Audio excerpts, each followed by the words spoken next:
It's a good day to be alive. Today I'm going to teach you all how to become more persuasive. When you can optimize your ability to persuade other people, your life will become easier. You will attract higher level people in your life, better relationships, you'll improve your ability to earn money. Your life will generally just become easier if you can master communication and persuasion. And before I step into the specific tactics that one should use to become a master at persuasion, there's a perspective and a few mindsets that you need as a human being to maximize your ability to persuade. How do we create the charisma to be able to persuade other people? Because at the end of the day, persuasion is all about genuinely understanding the person with whom you are speaking and then transferring your certainty and energy towards them to make them feel like they got the best possible outcome in the situation. Okay? This is what is imperative. But at the end of the day, this all starts with your demeanor. Stand up straight.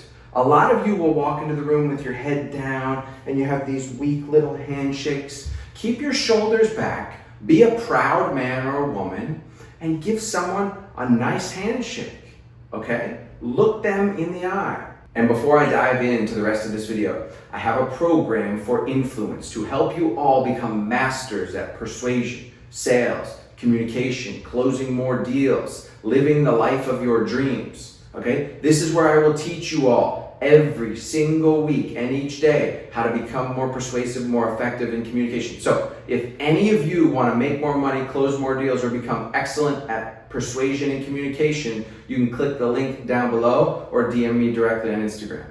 Let's get back into it. Here's the frame whenever you meet somebody. Speak to this person as if you knew them forever. Stop worrying so much about what they're going to think of you or judge or am I cool? That is your ego speaking. So the first thing that you all need to do when you meet someone else is to reduce your pride and ego and stop thinking about how am I going to be perceived, but better, how can I understand this person who I'm about to meet? What's their name? What are they about? What makes them tick? That's how you become incredibly persuasive and charismatic as a foundation. So when I meet somebody, I'm not afraid to look stupid at any point because who cares? So immediately when I meet somebody, I'll say, hey, what's your name? Ron. Hey Ron, nice to meet you. I'm Wade. Where are you from?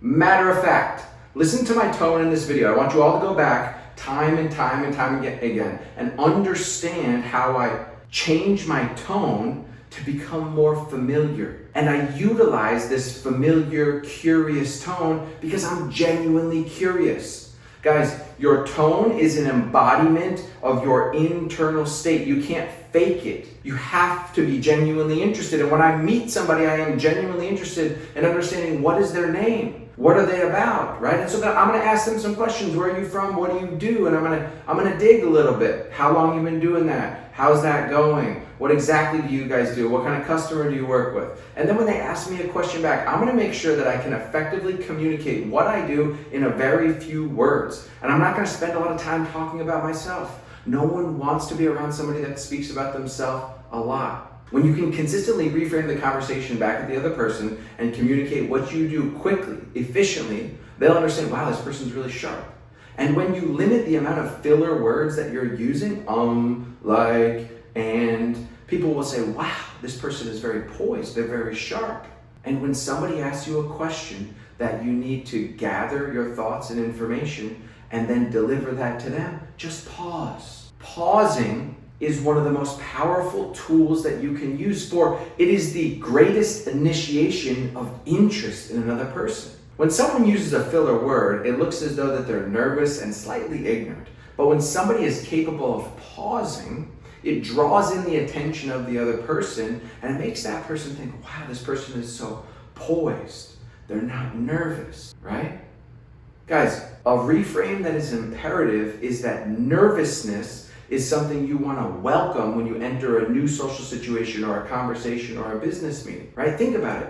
What qualities do you possess when you're nervous? Your heart starts to beat, your adrenaline starts going, you start to get focused, you might get a little bit tense, you care about the outcome. Are these good qualities or bad qualities? These are amazing qualities. These are qualities that signify to me that, hey, I'm locked in. For if I didn't feel these feelings, I would be aloof. I wouldn't care. And I don't ever want to be someone who wouldn't care, because then I could never be the most interesting person or somebody that has a positive impact on others. Okay? So embody these frames of mind. It's okay to be nervous. Utilize the pause. Stop thinking about yourself. Think about them. Get their name. Remember their name. That's the most important. Remember the name. And if you forget during the conversation because you didn't utilize it appropriately, say, hey, I'm sorry, I forgot your name. What was it again? You cannot feel weird about asking for the name again. And now, don't be like one of these weirdos that uses the name every sentence. Right, Wade? You got it, John? Yeah, Frank? Don't use it every sentence, okay? Use it appropriately. Now, as you go along in this conversation, if you can ask the other person any questions that they maybe haven't thought about before, or questions that make them realize that you understand what they do or are trying to understand what they do, you become a person of value, okay?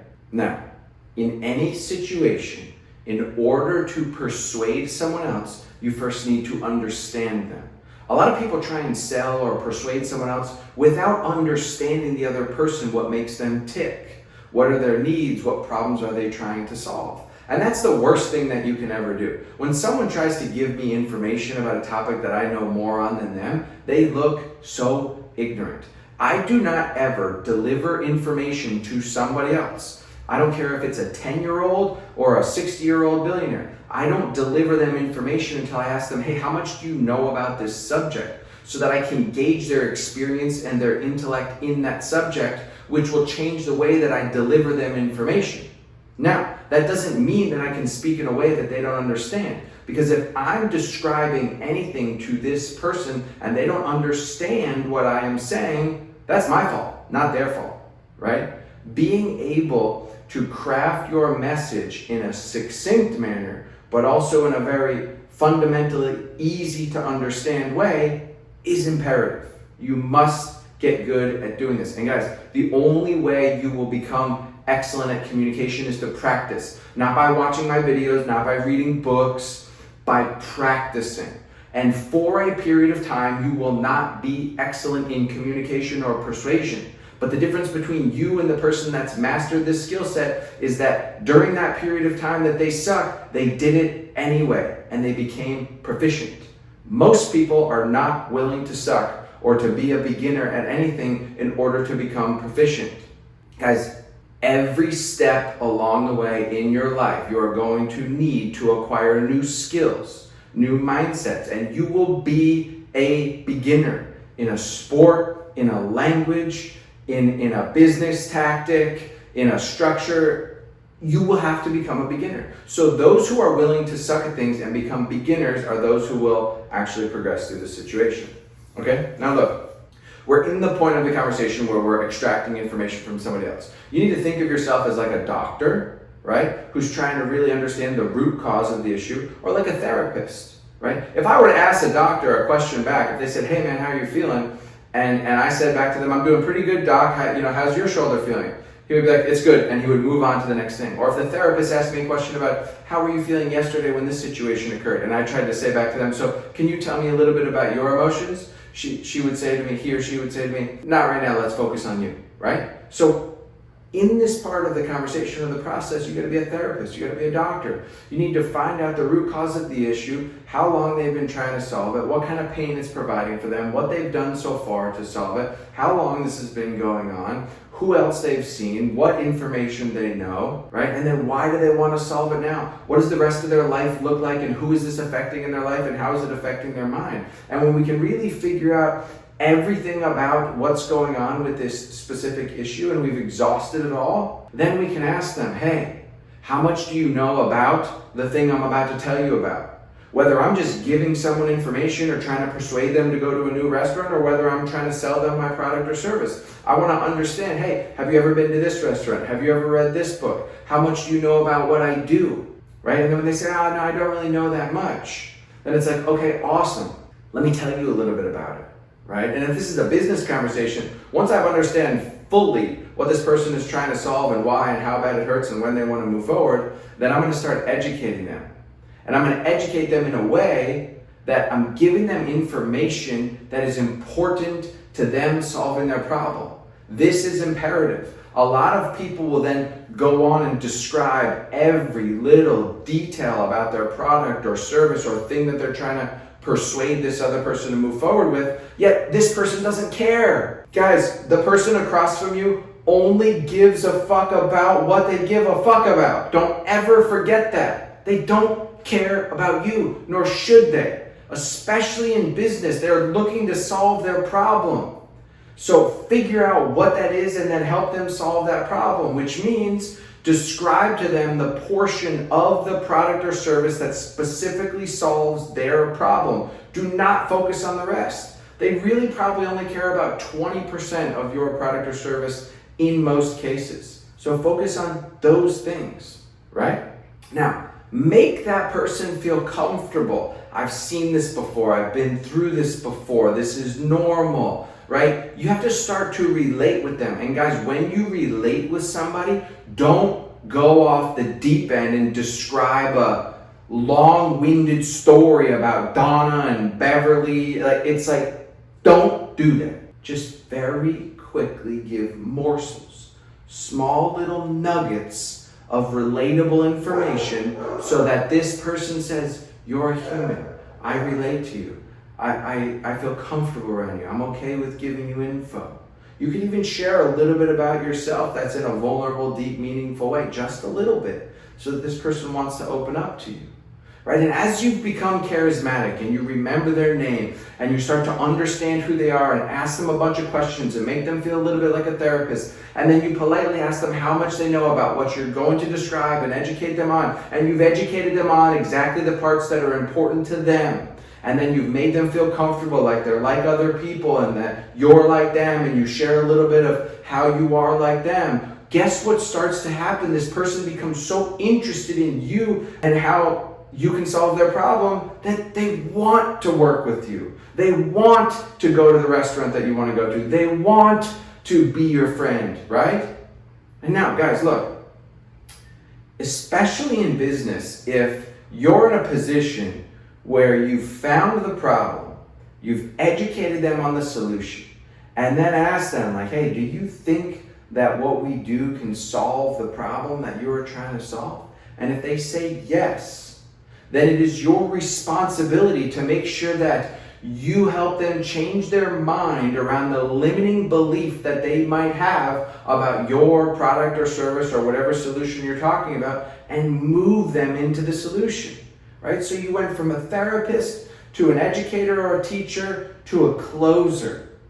And when you become a closer, what you are looking to find is what is the real objection.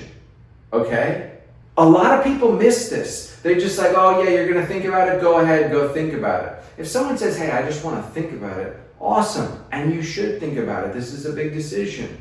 But what exactly is it that you want to think about? Right? And guess what we're going to find? They don't want to think about it. No one's going to think about it. They don't need to consistently think about it. If they are any sort of person that needs to make a decision, then we let them know, like, hey, this isn't something you need more time to make a decision on. You probably just need more information. So what exactly is it that, I missed or left out that I can help you understand better, right? You have a right to move them through. And I'm not going to go through every objection handling in this video. I'll do that in another video. But just understand from a broad sense everything that I just brought you through and how important this is. Now, pay attention to how I speak. Watch my lips and my face and my hand movements and my gestures. And when you see me actually interact with other people on other social media platforms, observe. So many people are just not observant. I'm studying people every single time I walk into a room. Persuasion is a transfer of energy, okay? So if you actually feel confident in yourself and in whatever it is that you are trying to help this person with, your product, your service, your solution, a date, whatever, transfer that energy and excitement. But you can only do that if you truly understand that person, right? So guys, this is where we're going to start for now. I'm going to start making a lot more of these videos. Hopefully this is helpful. Let me know what you want to hear next, okay?